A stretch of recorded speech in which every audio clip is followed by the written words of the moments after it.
டைமில் என்ன மாதிரியான ஒரு உணர்வு ஏற்பட்டதோ அதே உணர்வு திரும்பவும் கிடச்சிருக்கு. அதனால் தேங்க்யூ வெரி மச். நவீனை என்கிட்ட சேர்த்து விட்டது வந்து பவா செல்லதுரை சார். அவர் வந்து ஒரு தடவை ஃபோன் பண்ணார். நவீன் ஒரு பையன் இருக்கான், அவனை ஒரு முக்கியமான டைரக்டர்கிட்ட சேர்க்கறதுக்காக ரொம்ப ட்ரை பண்ணேன். அவன் உலக சினிமா பற்றி நிறைய பேசினதுனால ஒரு உரையில் ஒரு கத்தி தான் இருக்கணும் அப்படின்னு அந்த டைரக்டர் சேர்த்துக்க மாட்டேன்ட்டார். அதனால் அவன் கொஞ்சம் விரக்தியாக இருக்கான், நீங்கள் சேர்த்துக்குங்களேன் அப்படின்னாரு. இந்த ரிஜெக்ட் பீஸெல்லாம் என்கிட்டயே தள்ளுறது தான் உங்கள் வேலையா அப்படின்னு சொல்லிட்டு நான் சேர்த்துக்கல. இப்போ நான் வந்து அசிஸ்டன்ஸ்லாம் சேர்த்துட்டேன் சார், இடம் இல்லையே அப்படின்னு. நீங்கள் வாங்க, இப்போ எங்கே போகிறீங்க அப்படின்னாரு. தருமபுரி ஷூட்டிங் போகிறேன். ஆன் தி வே வாங்க, திருவண்ணாமலையில் வந்து லக்கேஜ் மாதிரி அவனை எடுத்துகிட்டு போயிடுங்க அப்படி சொன்னார். அப்படி வந்து ஆன் தி வேல வந்து பிக்கப் பண்ணிட்டு வந்தவன் தான் நவீன். ஆனால் அதுக்கப்புறம் வந்து அவனோட பழக ஆரம்பித்த பிறகு எனக்கு அவனோட பழகின கொஞ்ச நாட்கள்லேயே எனக்கு தெரிஞ்சுது, நிச்சயமாக சந்தோஷ் சொன்ன மாதிரி இந்தியாவின் முக்கியமான இயக்குனர்கள்லாம் ஒருத்தனாக வருவான். நிச்சயமாக அப்படியான ஒரு சென்ஸ் உள்ளவன், தொடர்ந்து நிறைய படிக்கிறவன், நிறைய பயணம் செய்கிறவன், நிறைய படங்கள் பார்க்குறவன், நிறைய உழைக்கிறவன். அதனால் இப்போ வந்து மணிசார்ட்ட இருக்கான். இப்போது வந்துட்டு அப்படியான ஒரு பெரிய ஸ்பேஸ் வந்து அவனுக்கு தொடர்ந்து அவனுடைய உழைப்புக்கு அங்கீகாரமாக கிடைக்குது. அப்படி வந்து அவன் என்ன எழுதினாலும் கொண்டு வந்து கொடுப்பான். அப்படி இந்த கதை கந்தர்வனுடைய கதையை எழுதிட்டு வந்து கொடுத்த உடனேயே இது நிச்சயமாக நீ வந்து படம் பண்ணலாம். ஏன்னா இது ஒரு 20 நிமிஷம்னாலும் இது பேசுகிற விஷயம் வந்து பெரிய ஃபிலாசபியை பேசுது. சொன்ன மாதிரி பசியை பற்றி பேசுது, ஒரு ஆண் பெண் உறவை பற்றி பேசுது, நம்முடைய கலாச்சாரத்தை பற்றி பேசுது, ஸோ ஒரு மனிதனுடைய நிராசை பற்றி பேசுது. எல்லாம் முடிந்த பிறகு அவன் என்ன எடுத்துகிட்டு போக போகிறான் அப்படிங்கிற ஒரு பெரிய ஃபிலாசபியோடைய ஒரு வடிவத்தை பேசுது. ஸோ இவ்வளோ விஷயத்தை பேசுது, இது நிச்சயமாக நீ எடு அப்படின்னு சொன்னேன். அப்போ திலானி கரெக்டாக ப்ரொடியூசர் அவங்க வந்தாங்க. ஸோ அவங்களோட கோ ப்ரொடக்ஷன் பண்ணக்கூடிய ஒரு வாய்ப்பு வந்தது. காம்ரேட் டாக்கீஸ் வந்து தொடர்ச்சியாக வந்து நிறைய டாக்குமெண்ட்ரிஸ் பண்ணிகிட்ருக்கோம். என் கூட ஒரு பெரிய டீம் இருக்காங்க, சிந்தன் தோழர் உட்பட ஒரு 10 பேர் இருக்காங்க. ஸோ அவங்க நிறைய டாக்குமெண்ட்ரிஸ் எடுத்துகிட்ருக்கோம். சமீபத்தில் கூட வாச்சாத்தியை பற்றி எடுத்த டாக்குமெண்ட்ரி வந்து இன்றைக்கி மிக முக்கியமான பேசு பொருளாக இருக்குது. அந்த மாதிரி டாக்குமெண்ட்ரிஸ், ஷார்ட் ஃபிலிம்ஸ் எடுத்துகிட்ருக்கோம். அதில் முக்கியமாக இந்த லிட்டில் விங்ஸ் எடுத்தது வந்து உண்மையிலே நான் வந்து ரொம்ப பெருமிதமாக உணர்கிறேன். இந்த படத்தை வந்து பார்த்துட்டு உடனடியாக இதை வந்து ட்ரீம் வாரியர்ஸில் ரிலீஸ் பண்ணணும் அப்படின்னு சொல்லி பிரகாஷ் சாரும் பிரபு சாரும் சொன்னாங்க. எனக்கு வந்து பிரகாஷ் சார் வந்து ரொம்ப என்னோடய ஹார்ட்டுக்கு ரொம்ப க்ளோஸான ஒருத்தர். அடிக்கடி வந்து நாங்கள் ஃபோனில் பேசிக்கும்போது திடீர்னு கூப்பிடுவார். ஒரு முருகவேலுடைய ஒரு கதை படித்தேங்க, இந்த கதை ஃபிலிம் பண்ணால் ரொம்ப நல்லாயிருக்கும் அப்படின்னு சொல்லுவார். அந்த மாதிரி நிறைய லிட்ரேச்சர்ஸ் படிச்சுக்கிட்டே இருக்கிற ஒருத்தர் பிரகாஷ் சார். ஸோ அந்த மாதிரி ஒரு ப்ரொடியூசர் அமையிறது ரொம்ப அபூர்வம், உண்மையிலேயே அபூர்வம் இன்றைக்கி இந்திய சினிமா சூழலில். அப்படி வந்து தொடர்ச்சியாக வந்து லிட்ரேச்சரை, லைஃப்பை கரெக்டான மிக்சிங்கில் சினிமாவுக்கு கொண்டு வரணும்னு நினைக்கிறது வந்து பிரகாஷ் சார், பிரபு சார் 2 பேர்ட்டையும் இருக்கிற மிக முக்கியமான அம்சமாக பார்க்குறேன். அதனால் எப்போ இந்த படத்தை வந்து அவங்க எடுத்துக்கிறேன்னு சொன்னாங்களோ அப்போவே நான் ரொம்ப முக்கியமாக வந்து நவீனுக்கு வந்து ஒரு பெரிய ஒரு லைஃப் வந்து அதில் பிகின் ஆகும் அப்படின்னு நான் நினைக்கிறேன். ஏன்னா ட்ரீம் வாரியர்ஸ் வந்து ஒரு தொட்ட படைப்பாளிகள் எல்லாருமே ரொம்ப முக்கியமான ஒரு இடத்துக்கு வந்திருக்காங்க. ஏன்னா அப்படிப்பட்ட விஷயத்தை தான் ட்ரீம் வாரியர்ஸ் தொடர்ந்து பண்ணுவாங்க. அதனால் ஒரே நேரத்தில் இப்படியான ஒரு படைப்பை எடுத்துகிட்டு வந்ததுக்கும் நவீனுக்கு ஒரு முக்கியமான டோரை ஓப்பன் பண்ணதுக்கும் ட்ரீம் வாரியர்ஸ்க்கு தேங்க்யூ சார். ஸோ இப்படியான சூழலில் இந்த மாதிரி ஆனால் ஒரு இன்றைக்கி வந்து குளோபலைசேஷனுடைய ஒரு பெரிய ஸ்பேஸில் இன்றைக்கி உலகம் இருக்குது. இன்றைக்கி ஷார்ட் ஃபிலிம்ஸ், வெப் சீரிஸு, திரைப்படம், ஒரிஜினல் கண்டென்ட் அப்படின்னு என்ன வடிவத்தில் வந்தாலும் அது உலகம் முழுவதும் போவதற்கான ஒரு ஸ்பேஸ் வந்து இன்றைக்கி உருவாகிருக்கு. அப்படி இந்த மாதிரியான புதிய சிந்தனைகள் இன்னும் நிறைய வரணும். சந்தோஷுடைய இசை ஒரு சூப்பரான மியூசிஷியன். நான் வந்து அவரை போய் ஸ்டுடியோவில் பார்த்தப்போ அவ்வளோ கிளாரிட்டியான மியூசிக். நிச்சயமாக சினிமாவில் உங்களுக்கு பெரிய இடம் உண்டு. அதே மாதிரி இந்த படத்தில் நடித்த அத்தனை பேரும் ஒரு அபாரமான நடிப்பை கொடுத்துருந்தாங்க. கேமராமேனு ஃபிலோ வந்து அதுதான், அவர் வந்து ஒரு படைப்பை மட்டும்தான் பார்ப்பார், சின்னது பெருசு அப்படிலாம் இல்லாமல் இன்றைக்கி இந்தியாவின் மிகப்பெரிய பட்ஜெட்டில் உருவாகக்கூடிய படங்களை செய்து கொண்டிருக்கிறவர். இந்த மாதிரியான குறும்படங்களிலும் தன்னுடைய கவனத்தை செலுத்தி புதிய படைப்பாளிகளுக்கான ஒரு ஸ்பேஸாக அவருடைய ஆஃபீஸ் இருக்குது. அவரோட ஆஃபீஸ்க்கு போனால் ஒரு பெரிய ஃபேக்ட்ரி மாதிரி இயங்கிகிட்ருக்கோம். எந்த ரூமில் எது நடக்குதுன்னே தெரியாது. திடீர்னு நான் போய் கதவை திறப்பேன், அங்கே வந்து கூலி ஷூட்டிங் போயிட்டுருக்கும், எடிட்டிங் போயிட்டுருக்கும். இன்னொரு கதவை திறந்தால் விஜய்க்கு வந்து ஃபைனல் கட்டு பார்த்துட்டு இருப்பார்.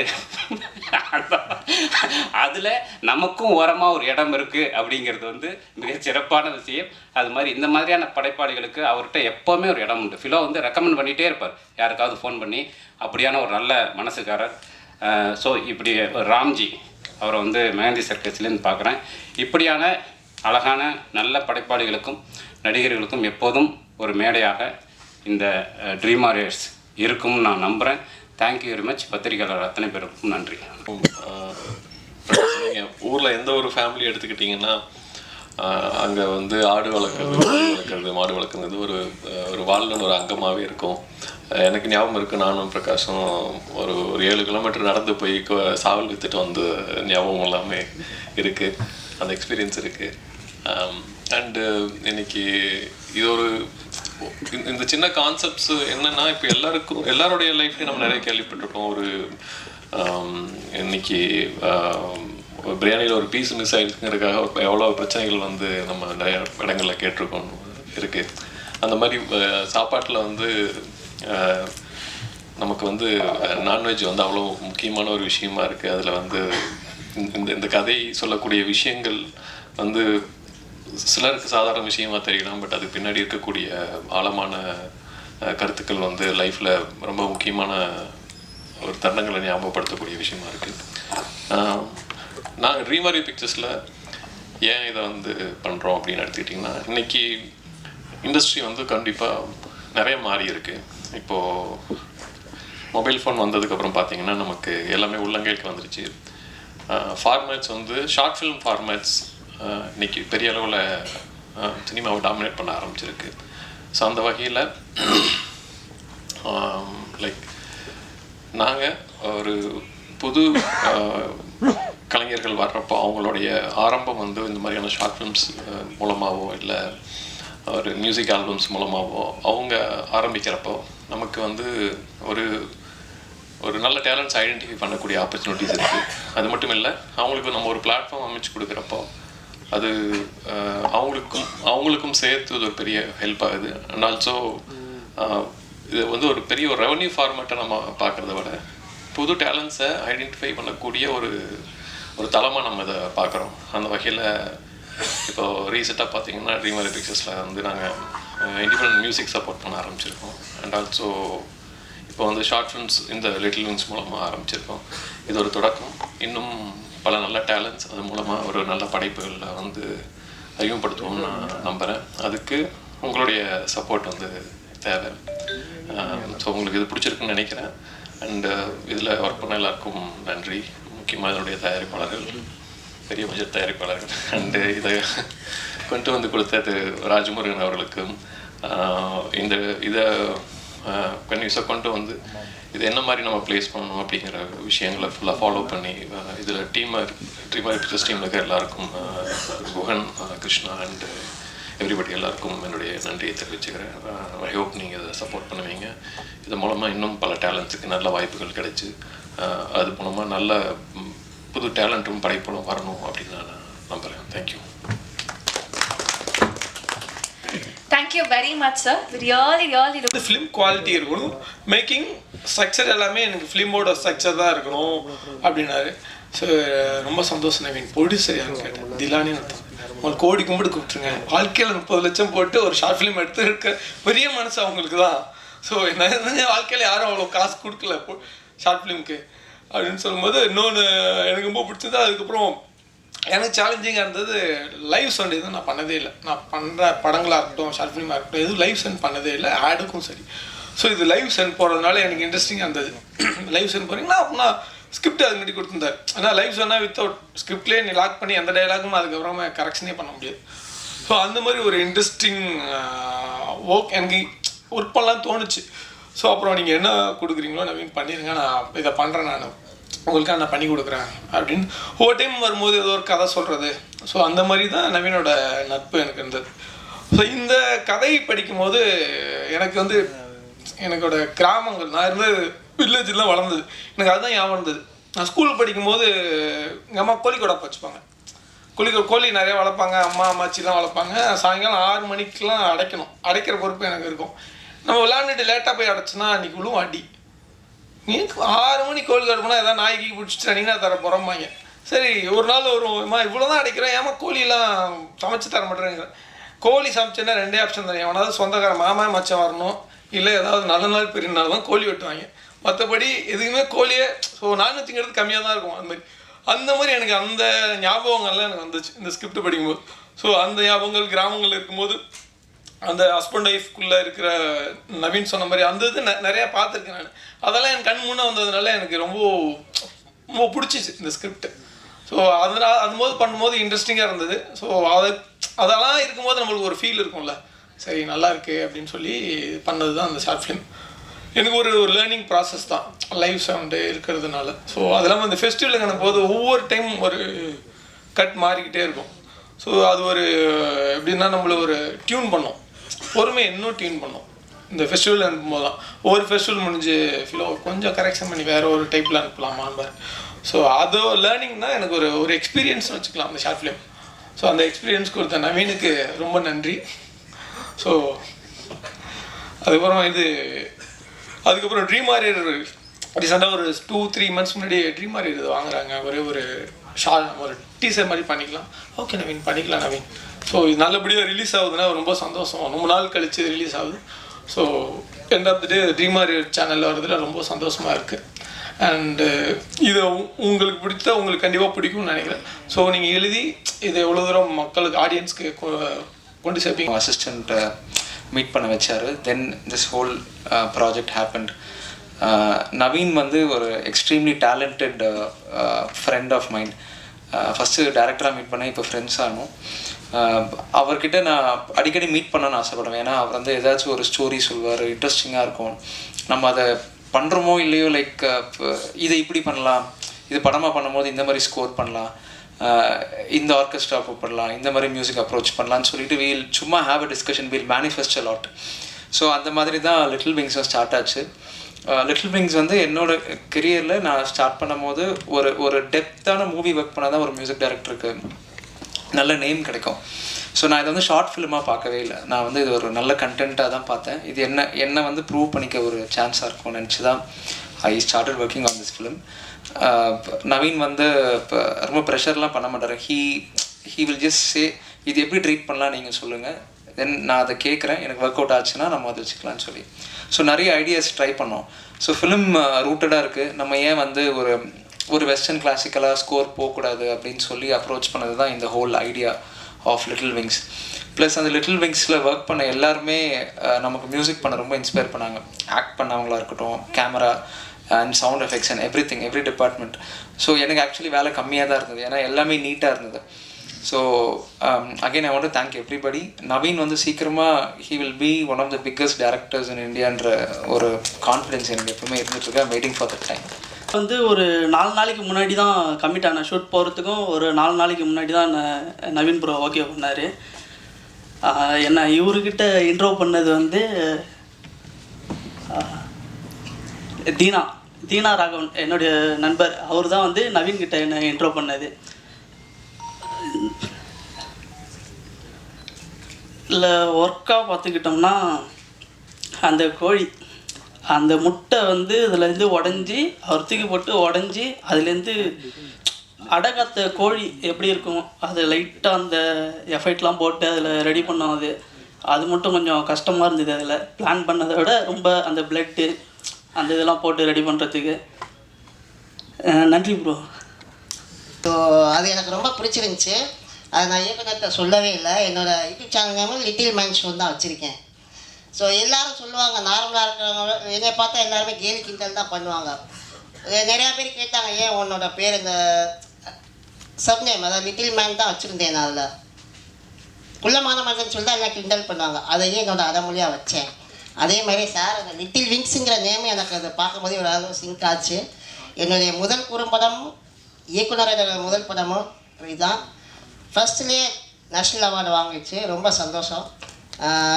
என்னோடய குடும்பத்தில் எல்லாருமே ரொம்ப சந்தோஷப்பட்டாங்க. அதாவது நான் பெரிய படம் பண்ணப்போ கூட அவங்க அவ்வளோ சந்தோஷப்படலை. என்னுடைய முதல் குறும்படம் ஃபஸ்ட்டு பண்ணும்போது அவார்டு வாங்கியிருக்குன்னு சொல்லவுமே அவ்வளோ சந்தோஷப்பட்டாங்க. ரொம்ப நன்றி நவீன் சார். மற்றும் இயக்குனர் ராஜமுருகன் சார் அவங்களுக்கும் எல்லாத்துக்கும், இந்த டீமில் எல்லாருமே அவ்வளோ எஃபர்ட் அவ்வளோ ஹார்ட் ஒர்க் பண்ணாங்க.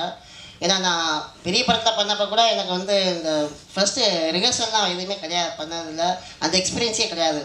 ஆனால் ஒரு படம்னா இப்படி தான் இருக்கும், இப்படி தான் பண்ணணும், இப்படி தான் இருக்கும்னு சொல்லி ரிஹர்சலுக்கும் என்னை கூப்பிட்டு வந்து பாருங்கள், எல்லாம் பண்ணுங்கள், நீங்களும் ட்ரைனிங் எடுங்கன்னு சொல்லி ஃபஸ்ட்டு 4 days ரிஹர்சல் பண்ணி திருவண்ணாமலையில் அதுக்கப்புறம் போய் ஷூட் பண்ணால் அங்கே ரொம்ப சேலஞ்சிங்காக இருந்துச்சு எல்லாமே. ஏன்னா காடுனால மழை திடீர்னு வெயில் அடிக்கும், எல்லாம் ரெடியாக இருப்போம், பார்த்தா கிளைமேட் உள்ளே போயிடும். அந்த சீன் பார்த்துப்பீங்க, வீட்டுக்குள்ளே இருக்கிற சீன்லாம் இருட்டுக்குள்ளே இருக்கிற மாதிரி தான் இருக்கும். ஸோ திடீர்னு பார்த்தா வெளிச்சம் ஓவராக இருக்கும், திடீர்னு இதாக இருக்கும். அது ரொம்ப கஷ்டப்பட்டு எடுத்தோம். இதை விட ரொம்ப கஷ்டமான என்ன விஷயம்னா அந்த கோழியை வச்சு அதை மெயின்டைன் பண்ணி மேட்சிங் பண்ணி எடுத்தார். நம்ம நடிச்சிடலாம், கோழி நடிக்க சொல்ல முடியாது. ஸோ அது வர மாதிரி போகிற மாதிரி கரெக்டாக செட் பண்ணி இயக்குனர் நல்லா அருமையாக பண்ணியிருந்தாங்க. நான் உட்காந்து ஷூட்டில் அந்த 6 days உட்காந்து அவங்க கூட உட்காந்து நான் பார்த்துட்டு இருந்தேன். அவ்வளோ அருமையாக பண்ணியிருந்தாங்க. ரொம்ப நன்றி. சேர்ந்து தான் நானும் இது செகண்ட் டைம் பார்த்தது. ஸோ காளிதாஸ் ஐயா வந்து அந்த கேரக்டர் வந்து அந்த சேவல் மேலே ஒரு அபா, ஏன்னா கஞ்சி சாதமே சாப்பிட்டுக்கிட்டு இருக்கவங்களுக்கு அந்த கறி சோறு சாப்பிடணும்னு ஒரு ஆசை இருக்கும். ஸோ அந்த சேவலை எப்படியாவது அடிக்கணும்னு நினச்சாரு, முடியல, கடைசியில் முடித்தார். ஆனால் அவரும் முடிச்சிட்டுக்காரு. ஸோ அந்த சனிக்கிழமை போனதுனால அந்த சேவலை எடுத்துகிட்டு போயிடுவாங்க. ஸோ அந்த சோல் வந்து அந்த சேவலோடு போகிற ஒரு விஷயம் இருக்கு இல்லையா, அது ரொம்ப மனசை வந்து பாதிக்குது.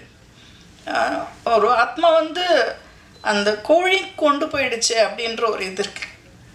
இன்னொன்று அந்த ஆர்ட் டைரக்டர் வந்து அந்த ஒரு கோழி குஞ்சு வந்து இயற்கையாகவே இல்லாமல் செயற்கையாக பண்ணார். அந்த முட்டைக்குள்ளே ஒரு கோழிக்குள்ளெலாம் வச்சு அதுக்கு எவ்வளோ வேலை பண்ணாங்கன்றது. ஏன்னா 4 days பிளான் பண்ணது, ஆனால் 6 days ஆகிடுச்சு. ஏன்னா இந்த சவுண்டு ஆர்ட்டு எல்லாமே டைம் எடுத்து 6 days ஆகிடுச்சு. அதுக்கப்புறம் அந்த கோழி குஞ்சு கத்துறது, அதாவது வாழ்க்கையே போனதுக்கப்புறம் ஒரு சந்தோஷம் வரும் இல்லையா, அந்த விஷயங்கள்லாம் வந்து எனக்கு நான் பார்வையாளராக பார்க்கும்போது எனக்கு வந்து ரொம்ப நெகிழ்வாக இருக்குது அந்த விஷயங்கள்லாம். கதை வந்து இது ரிஹர்சல்லாம் பண்ணி பார்த்துட்டு எனக்கு கதை ஃபோனில் தான் சொன்னார் நவீன். எனக்கு அப்பயே நான் அப்படி ரொம்ப ஓகே சொல்லிட்டேன் நான். ஸோ ரிஹர்சலுக்கு டைம் எடுத்தோம். எல்லாருமே அந்த ரிஹர்சலுக்கே கொஞ்சம் சிரமப்பட்டு தான், அங்கேன்னா பஸ்ஸு கிடையாது சில சமயம் திருவண்ணாமலையில் கொரோனா காலத்தில். அதெல்லாம் சிரமப்பட்டு தான் 4 நாள் வந்து ரிஹர்சல் எடுத்தோம் நாங்கள். ஸோ இதில் வேலை பண்ண எல்லாருமே வந்து ஹார்ட் ஒர்க் பண்ணாங்க செட்டில். ஸோ அது எல்லோரும் இருந்தவங்களுக்கு எல்லாருக்கும் தெரியும். ஸோ எனக்கு ரொம்ப ஹாப்பியாக இருக்குது இந்த கதையில் வந்து எனக்கும் இந்த கதை பாத்திரத்தை நான் நடிச்சிருக்கேன்னு எனக்கு நான் பார்வையால் தான் பார்க்குறேன், என்ன நான் பார்க்கல. ஸோ இந்த கேரக்டர் இவ்வளோ வெயிட்டாக இருக்குதே அப்படின்னு சொல்லிட்டு. ஸோ தேங்க்ஸ் நவீன், ரொம்ப தேங்க்ஸ். ஒர்க் பண்ண அனைவருக்கும் நன்றி. டிரெக்டர்ஸ்க்குமே ஒரு ட்ரீம் இந்த மாதிரி ஒரு விசிபிலிட்டி கிடைக்கிறது. அது ஷார்ட் ஃபிலிம்க்கு கிடைக்கிறதுங்கிறது ஒரு இதெல்லாம் கற்பனையே பண்ணி பார்க்க முடியாது. இந்த மாதிரி ஆஸ்பிரேஷனோட நிறைய உதவி இயக்குநர்கள் வெளியே இருக்காங்க, இந்த அரங்கில் கூட இருக்காங்க. ஸோ ஆனால் இது எழுதும் போதோ இதை பண்ணும் போதோ நம்ம இந்த இடத்துக்கு வருவோம் அப்படின்லாம் எதுவுமே திட்டமிடலை. ஆனால் சில சர்வதேச திரைப்பட விழாக்கள் கனவுல இருந்தது. அது கிடைச்சதில் ரொம்ப மகிழ்ச்சி. இந்த படம் எழுத தொடங்குனதுக்கு, எல்லா படங்களும் எழுத முன்னாடி நமக்கு முன்னாடி 2-3 கேள்விகள் இருக்கும். அந்த கேள்வியை அட்ரஸ் பண்ணுறதுக்காக தான் நம்ம திரைக்கதை எழுதி அதை படமாக்க முயற்சி பண்ணுறோம். ஸோ அடிப்படையில் கோவிட் காலத்தில் தான் இந்த கதை எழுதப்பட்டது. அப்போ வந்து நம்மெல்லாம் வந்து திடீர்னு கோவிடில் வந்து நிறைய துர்மரணங்கள் நிகழ்ந்து கொண்டு இருக்கு. அந்த காலகட்டத்தில் நம்மளோட ஆசைகளும் நம்ம மரணத்தோடு சேர்ந்து மறிச்சிடுது. ஸோ திடீர்னு நம்மளுடைய மரணம் நிராசையாக அப்படியே நம்மளுடைய ஆசையும் அப்படியும் நம்மளோட மரணத்தோடு சேர்ந்து போயிடுது. ஆனால் உலகம் அதோட அப்படியே ஓடிக்கிட்டே இருக்குது. ஸோ அந்த கேள்வியை அட்ரஸ் பண்ணணும்னு தான் இந்த கேரக்டர் எழுதப்பட்டது. ஸோ இவரோட அப்சஷன் வந்து இதுதான். அவரோட அப்சஷன், அவர் ஒரு சேவல் சாப்பிட ஆசைப்படுறாரு தவிர அதுக்கு உள்ள விஷயங்கள் வந்து இதுதான் சப்டெக்ஸ்ட்டு. இன்னொரு கேள்வி வந்து நிறையா எங்கள் ஊரில் வந்து கணவனால் துன்புறுத்தப்படுற பெண்கள் வந்து அவங்களுடைய டொமஸ்டிக் வாழ்க்கையில் வந்து ஒரு தீர்வே இருக்காது. அது வந்து ஒரு பெரிய தொடராக போய்கிட்டே இருக்கும். எனக்கு சில நேரங்களில் அந்த மாதிரி வீடுகளில் வந்து நிறைய குடிச்சிட்டு இறந்துடுவாங்க. ஸோ இறந்ததுக்கப்புறம் அந்த பெண்கள் வந்து ரொம்ப சுதந்திரமாக இருக்கிறது நமக்கு தெரியும். ஸோ இந்த மாதிரியான இந்த கேள்விகளை அட்ரஸ் பண்ணுறது தான். ஸோ அந்த சூழலில் ஒருத்தருடைய மரணம் இன்னொருத்தருக்கு விடுதலை தருது. ஸோ இந்த 2 கேள்வியை அட்ரஸ் பண்ணுறது தான் இந்த படமாக நான் எழுதினேன். அப்புறம் இந்த கதையுடைய மூலம் வந்து அண்ணா சென்டினரி நூலகத்தில் வந்து நான் படிச்சுட்டு இருக்கும்போது ரெகுலராக படிக்கும்போது கந்தர்வன் எழுதிய கதை வந்து எனக்கு இதனுடைய தொடக்க புள்ளியாக இருந்தது. ஸோ இதுதான் இந்த படம் ஆரம்பித்த விதம். அப்புறம் இதை வந்து எழுதுனதுக்கப்புறம் நான் எப்பவுமே எது எழுதினாலுமே எங்கள் இயக்குனர்கிட்ட காட்டிடுவேன். ஸோ அந்த மாதிரி தான் என்னுடைய முதல் சிறுகதை விகடனில் வந்ததுக்கும் அவர் ரொம்ப முக்கியமான காரணமாக இருந்தார். அதே போல் நான் எழுதுகிற திரைக்கதைகளை வந்து அவர்கிட்ட காட்டிடுவேன். அவர் இம்மீடியட்டாக படிச்சிருவார். படிச்சுட்டு இதை நிச்சயமாக பண்ணலான்னு அவரே எப்பயே சொல்லிட்டாரு. ஆனால் அதை செயல்படுத்துறதுக்கு இதில் வந்து நிறைய சேலஞ்சஸ் இருக்குது. இதில் சேவல் இருக்குது. இதை வந்து எப்படி நீங்கள் விஷுவல் எஃபெக்ட்ஸ் போகிறோமா இல்லை ப்ராக்டிக்கல் எஃபெக்ட்ஸில் இதை பண்ணுறோமா அப்படிங்கிற நிறைய காம்ப்ளிகேஷன்ஸ் எல்லாம் இருந்தது. ஸோ அதெல்லாம் வந்து பொறுமையாக சால்வ் பண்ணுறதுக்கு டைம் ஆச்சு. ஆனால் திடீர்னு என்னோடய ஃப்ரெண்டு வந்து அசோக்னு ஒரு பையன், அவன் வந்து இந்த மாதிரி திலானி ரவீந்திரன் வந்து அப்படின்னு ஒரு ப்ரொடியூசர், அவங்க தான் அந்த படத்தோட முதல் தயாரிப்பாளர். அவங்க வந்து கனடாலேருந்து ஒரு போட்டி அறிவிச்சிருக்காங்க, திரைக்கதை பற்றியான போட்டி. அதுக்கு வந்து நீங்கள் எழுதி அனுப்புங்கன்னு சொன்னார். நான் எழுதி அனுப்பிச்சிட்டு விட்டுட்டேன். ஸோ அதுக்கப்புறம் ஒரு 4 மாதத்துக்கு அப்புறம் அது வந்து தென்கிழக்கு சவுத் ஏஷியா லெவலில் நடந்த கான்டெஸ்ட். அது ஸ்ரீலங்கா, சிங்கப்பூர், மலேசியாவிலேருந்து எல்லாருமே அனுப்பிச்சாங்க. அதில் என்னுடைய திரைக்கதை வந்து முதல் பரிசு வென்றது. அதனுடைய ஃபண்டும் அப்புறம் ராஜமுருகன் சாரோட கோப்ரொடக்ஷனும் சேர்ந்து இந்த படம் எடுத்தாங்க. ஸோ எடுத்துட்டு இந்த படம் 1 வருஷத்துக்கு முழுக்க திரைப்பட விழாக்களுக்குள்ளே போச்சு. அதுக்கப்புறம் கேரளாவில் சிறந்த ஸ்டேட் அவார்டு அந்த IDFSK வாங்குச்சு. அதுக்கப்புறம் அந்த படத்துக்கு உடைய விசிபிலிட்டி அதிகமாகிடுச்சு. இப்போ நாங்கள் எந்த இதுக்குமே நாங்கள் அடுத்து அனுப்பலை. பெஸ்ட் ஃபில்ம் வாங்கினால உலகம் முழுக்க இருக்க ஃபெஸ்டிவல்ஸ்லேருந்து எங்களுக்கு என்கொயரி வந்துகிட்டே இருந்தது. நிறையா அவங்களே கேட்டு வாங்கி போட்டுட்டாங்க. அதுக்கப்புறம் இந்த படத்தை கரெக்டாக கொண்டு சேர்க்கறதுக்கு ஒரு டைம் ஆச்சு. ஸோ அது வந்து ஏன்னா பொதுவாக இண்டிபெண்ட்டாக பண்ணுறது பெரிய ஸ்டார் காஸ்ட் இல்லாத படங்களுக்கு வந்து அது பெரிய சிக்கல்.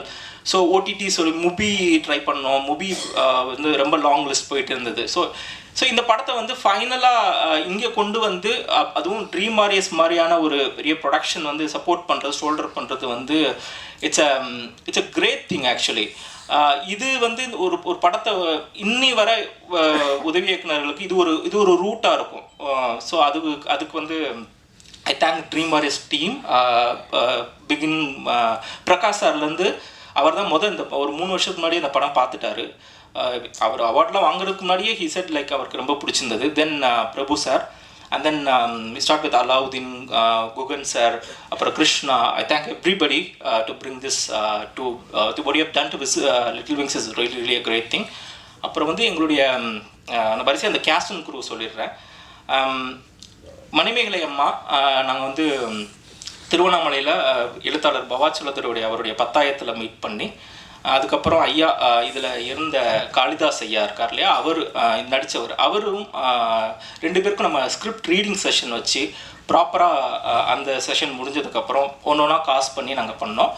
2 பேருமே ரொம்ப பிரமாதமாக லைக் செட்டுக்கு வர்றதுக்கு முன்னாடியே we had like countless rehearsals, script reading பண்ணோம், அப்புறம் காஸ்டியூம் போட்டு ரிஹர்சல் பண்ணோம். ஸோ ஏன்னா இந்த படம் ஃபுல்லாக லைவ் ரெக்கார்டிங் இல்லையா, எல்லாமே வந்து ஆன்செட் ரெக்கார்டிங், நீங்கள் எல்லா எமோஷனுமே அங்கேயே பிடிச்சாகணும். ஸோ அதனால் தரோவாக ஈவன் நான் வந்து எடுக்கும் போது ஒரு வரி கூட டயலாகும் மாற்றலை. என்ன எழுதப்பட்டதோ அதை தான் நாங்கள் எடுத்தோம். ஸோ ரொம்ப சிறப்பாக நடித்த காளிதாஸ் தோழர், ஏன்னா அவர் இல்லை இப்போ, ஆனால் அவர் வந்து ஒரு 30 வருஷம் அவருடைய பெரிய கனவாக இருந்தது. அவர் ஏன்னா வீதி நாடகங்கள் நடிச்சிட்டு இருந்தார். அவருக்கு ஏதாவது ஒரு பெரிய அங்கீகாரம் கிடைக்கும்னு ஏங்கிட்டு இருந்தார். இந்த படம் அதை அமைச்சு கொடுத்தது. கோவா சர்வதேச திரைப்பட விழாவிலையும் சரி, மும்பையிலையும் சரி, எங்கெல்லாம் ஸ்க்ரீன் பண்ணணுமோ அந்த இடங்கள்லாம் அவர் வந்து பயங்கர ரிசப்ஷன் இருந்தது. அப்புறம் ராம்ஜி வந்து மெகந்தி சர்க்கஸில் நான் அவரை அந்த படத்துலேருந்து கண்டெடுத்தது. ஸோ அவர் ரொம்ப சிறப்பாக பண்ணியிருந்தார். அவருக்கு வந்து மதுரை ஸ்லாங் ரொம்ப சிறப்பாக வந்தனால எனக்கு வந்து இந்த மொத்த படத்துலையுமே மதுரை ஸ்லாங் வந்து ரொம்ப பிச் பர்ஃபெக்டாக அவர் பேசியிருந்தார். ஸோ அதுக்கு I thank Ramji sir for coming all the way from Madurai. அப்புறம் வந்து வரிசையாக ப்ரொடக்ஷன் கம்பெனிஸ் வந்து Viewfinder, Comrade Talkies, Rajaguru சாரோட ப்ரொடக்ஷன் டீம், அவங்க வந்து இதுக்கு எல்லா விதத்துலேயும் சப்போர்ட் பண்ணாங்க, மீடியா லெவல்லையும் சரி எல்லா. ஸோ அது வந்து நான் உதவி இயக்குனராக இருக்கிறதுனால இன்னும் எனக்கு கூடுதல் சிறப்பு. என்னென்னா நீங்கள் வந்து க்ரியேட்டிவாகவும் அவர்கிட்ட உரையாட முடியும், ஜஸ்ட் ப்ரொடியூசர் இல்லாமல். இப்போ இந்த படம் பார்த்துட்டு அவருக்கு நிறைய கரெக்ஷன் இருந்தது சொன்னார், அதெல்லாம் நான் சரி பண்ணேன். அதுக்கப்புறம் தான் இந்த படம் இவ்வளோ சிறப்பாக வர்றதுக்கு காரணமாக இருந்தது. அதுக்கப்புறம் ஃபிலோமின் வந்து நான் மாநகரம் பார்த்துட்டு அவர் மாநகரம் படத்தோட எடிட்டிங் பார்த்துட்டு எனக்கு ரொம்ப பிடிச்சிருச்சு. ஸோ அவரை மீட் பண்ணலான்னு போனேன். ஸோ லக்கிலி நான் இப்போ ஜோக்கரில் உதவி இயக்கிறதுனால பிரபு சார் இவங்கெல்லாம் வந்து மாநகரத்துக்கு ஒரு சக்ஸஸ் பாடி ட்ரோ பண்ணியிருந்தாங்க. அப்போ ஃபிலோமின் சாரை மீட் பண்ணேன். ஸோ இமீடியட்டாக மீட் பண்ணிவிட்டு அடுத்த நாள் ஆஃபீஸில் போய் மீட் பண்ணி அதுலேருந்து எங்களோட ஃப்ரெண்ட்ஷிப் இருந்தது. அதுக்கப்புறம் ஒரு ஹிஸ் பிகம் வெரி பிஸி. அவருடைய தொடர்ந்து அவனுடைய படங்கள்லாம் உங்களுக்கு தெரியும். அப்படி இருந்தாலும் அவர் வந்து ஒரு ஷார்ட் ஃபிலிம் எடிட் பண்ணுறாருன்னா அதுக்கு வந்து அது வந்து அவர் ஃபில்ம் மேலே இருக்க பேஷன் தான். ஏன்னா நான் முதல்ல மீட் பண்ணும் போதே ஒரு ஷார்ட் ஃபிலிம்னா எனக்கு காட்டி இந்த மாதிரி ஒன்று பண்ணலாம் அப்படிலாம் சொல்லிட்டு இருந்தார். ஸோ நான் படம் பண்ணும்போது நிச்சயம் எனக்கு ஹெல்ப் பண்ணுவார்னு நான் நம்பினேன். ஜஸ்ட் பெருசாலாம் ஒன்றும் பேசலை, லைக் ப்ரொஃபஷ்னலாக எதுவும் பேசலை. நாங்கள் வந்து ஜஸ்ட் ஸ்கிரிப்ட் கேட்டார், படித்தோடனே இதுக்குள்ளே 2-3 ஷார்ட்ஸோட விஷுவல்ஸ் மட்டும் பார்த்தாரு. அதுக்கப்புறம் எடிட் பண்ண சொல்லிட்டார். அதுலேருந்து அவங்க டீம் சந்தோஷ், சக்தி இவங்கெல்லாம் ரொம்ப சப்போர்ட்டிவாக. ஏன்னா ஒரு ஃபெஸ்டிவலுக்கு அனுப்பும்போது ஒரு வெர்ஷன் அனுப்பணும். அதுக்கப்புறம் சென்சார் பண்ணுச்சு, அனிமல் வெல்ஃபேர் போர்டு, நிறைய விஷயங்கள் வந்து ப்ளூரே அனுப்புறது, நேஷனல் அவார்டுக்கு சப்மிட் பண்ணுற எல்லா ப்ராசஸ்லுமே அவங்க நம்ம கூடவே இருந்தாங்க. ஸோ ஐ திங்க் அது நான் வந்து 1 நாள் ஃபுல்லாக I been very in-depth to Philomin's awesome studio. அதுக்கப்புறம் விஜய் வந்து ஆர்ட் டைரக்டர் இந்த படத்துக்கு. ஸோ அந்த லொக்கேஷனில் வந்து